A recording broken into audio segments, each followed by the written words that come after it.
Assalamualaikum warahmatullahi wabarakatuh. Perkenalkan, nama saya Salsa Bitra Jempriseli dengan NIM 1908550. Di sini saya akan menjelaskan tentang materi manajemen desain. Sebelum masuk dalam materi manajemen desain, kita harus mengetahui dulu apa itu manajemen dan desain. Manajemen itu sendiri merupakan arti dari tata kelola, mengurus, mengatur, melaksanakan, memimpin, ataupun merencanakan. Sedangkan desain berupa rancangan, pola, konsep, ide, gagasan, ataupun ciptaan itu sendiri. Setelah mengetahui apa itu manajemen dan desain, dapat kita simpulkan bahwa manajemen desain merupakan disiplin bisnis yang menggunakan manajemen proyek, desain proses, strategi, serta teknik yang digunakan untuk mengontrol proses kreativitas itu sendiri.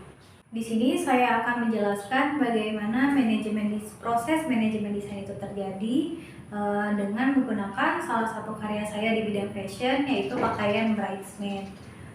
Di sini manajemen yang diperlukan dalam pembuatan pakaian itu yaitu merencanakan langkah-langkah dalam pembuatan pakaian ini. Yang pertama, dibutuhkannya ukuran konsumen. Yang kedua, pola pakaian konsumen.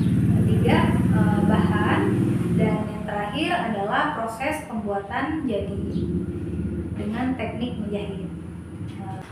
Untuk desain sendiri yaitu merupakan ide atau gagasan dalam menciptakan pakaian tersebut. Nah, gagasan itu bersumber dari kebutuhan konsumen dan keinginan konsumen. Sebagai desainer kita harus mengetahui apa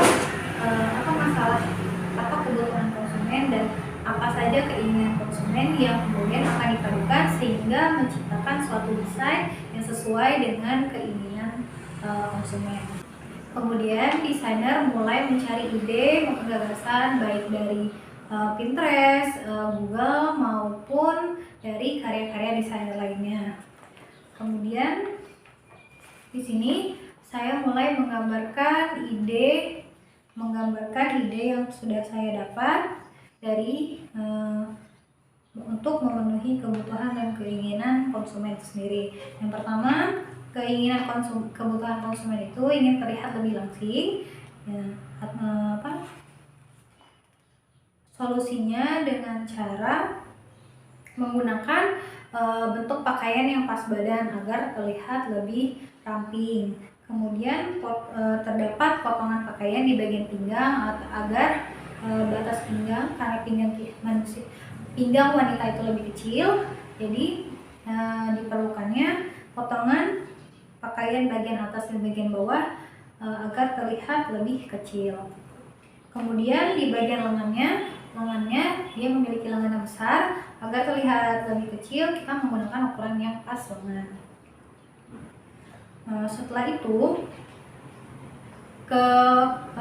setelah kita memenuhi kebutuhan konsumen, kita juga akan memenuhi keinginan konsumen. Keinginannya yaitu ingin menggunakan jilbab yang lebih tinggi di atas dada, tetapi dadanya tidak ingin terlihat. Di sini kemudian saya menambahkan variasi di bagian dadanya, variasi kerut yang melingkar sekeliling dada agar tidak terlihat, agar konsumen bisa menggunakan jilbab di atas leher dan dadanya pun tidak terlihat sangat jelas. Dari sini desain tersebut sudah menciptakan solusi untuk konsumen atau memecahkan masalah dan keinginan konsumen. Setelah kita membuat desainnya, kemudian kita merencanakan bagaimana proses terbentuknya pakaian ini terjadi. Yang pertama, kita membutuhkan ukuran badan konsumen. Kemudian kita sudah membuat rancangan pakaian konsumen. Kemudian dilanjut dengan pembuatan pola pakaian. Pola pakaian. Ini pola pakaian dasar yang kemudian akan dikembangkan menjadi variasi. Setelah pola tersebut dibuat, kemudian pola ditempelkan pada kain untuk dipotong menjadi beberapa bagian pakaian. Setelah itu bagian pakaian sudah digunting, kemudian dijahit, disatukan dengan menggunakan jahit mesin. Dan inilah hasil jadinya salah satu karya saya, hasil jadi dari proses tersebut. Seperti terlihat, seperti di bagian dadanya terdapat variasi agar tidak memperlihatkan dadanya dengan jelas. Kemudian di bagian sini ada patahan pinggang. Nah, sebagai desainer juga kita bisa menambahkan kreativitas itu sendiri di dalam pakaian tersebut.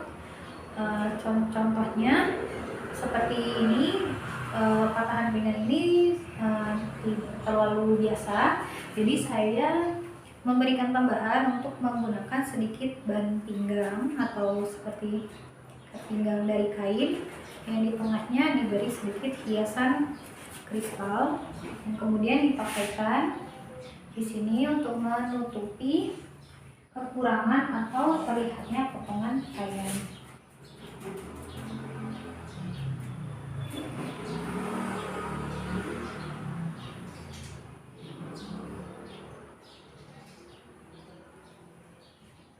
Oke, jadi tidak terlihat lagi bagaimana potongan antara atas dan bawah. Kemudian di bagian sini ada tangan, bentuk tangan yang pas dengan ukuran konsumen, dan sebagai desainer juga saya menambahkan lagi sedikit variasi di bagian bawah lengan agar tidak terlihat seperti lengan biasa, yaitu menggunakan kain filler yang sedikit lebar. Nah, begitu saja sedikit bagaimana saya menjelaskan proses manajemen desain terjadi dengan menggunakan karya saya di bidang fashion. Terima kasih. Wassalamualaikum warahmatullahi wabarakatuh.